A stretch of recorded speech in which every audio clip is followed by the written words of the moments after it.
இன்றைய வசனம் தியானத்தின் தலைப்பு அதிக பாக்கியவான்கள்.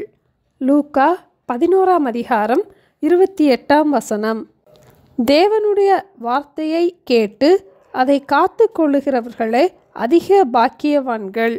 வேதத்தில் பல பாக்கியவான்கள் வசனத்தை நாம் வாசிக்கிறோம். இந்த ஒரு இடத்தில்தான் வேதத்தில் அதிக பாக்கியவான்கள் யார் என்பதை பற்றி வாசிக்கிறோம். இந்த வசனத்தை இயேசு கூறினார். இதே வசனத்தை நியூ லிவிங் டிரான்ஸ்லேஷனில் நாம் வாசிக்கும் போது, Jesus replied, "But even more blessed are all who hear the word of God and put it into practice." ஆண்டவருடைய வார்த்தைகளை கேட்டு அதில் தேர்ச்சி பெற தொடர்ந்து பயிற்சியை மேற்கொள்ளுகிறவர்கள்தான் அதிக பாக்கியவான்கள். நாம் ஆண்டவருடைய வார்த்தைகளை கேட்பதில் முழு கவனத்தையும் செலுத்தும் போது அதை கைக்கொள்வது எளிதாக இருக்கும். வசனத்தை கைக்கொள்ளலாம்.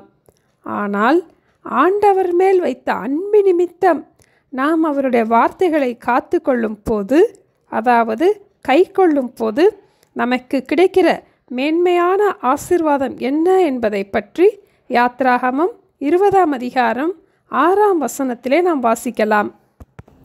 என்னிடத்தில் அன்பு கூர்ந்து என் கற்பனைகளை கைக்கொள்ளுகிறவர்களுக்கோ 1000 தலைமுறை மட்டும் இரக்கம் செய்கிறவராய் இருக்கிறேன்.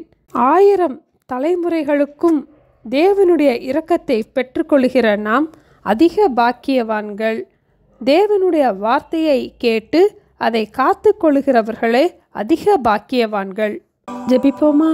எங்களை நேசிக்கிற எங்கள் அன்பின் ஆண்டவரே, எத்தனையோ தடவை நாங்கள் உங்கள் வார்த்தைகளை கேட்டிருக்கிறோம் அப்பா. ஒவ்வொரு நாளும் நாங்கள் கேட்கும் போது கருத்தாய் வேத வசனங்களை கேட்க எங்களுக்கு உதவி செய்யுங்கப்பா.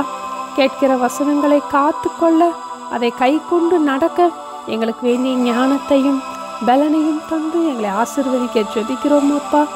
1000 தலைமுறைகளுக்கும் எங்களை ஆசீர்வதிக்க, எங்களுக்கு இரக்கம் காட்ட இங்கே வாக்குப்பணி இருப்பதற்காக ஸ்தோத்திரம் அப்பா. எங்களை அதிக பாக்கியவான்களாக மாற்றுகிறதற்காக ஸ்தோத்திரம் அப்பா. உங்கள் வார்த்தைகளை கேட்டு அதை கை கொண்டு நடக்க எங்களுக்கு கிருபை தர வேண்டுமாய் இயேசுவின் நாமத்தில் ஜெபிக்கிறோம் பிதாவே. ஆமேன். Thank you. Have a blessed day.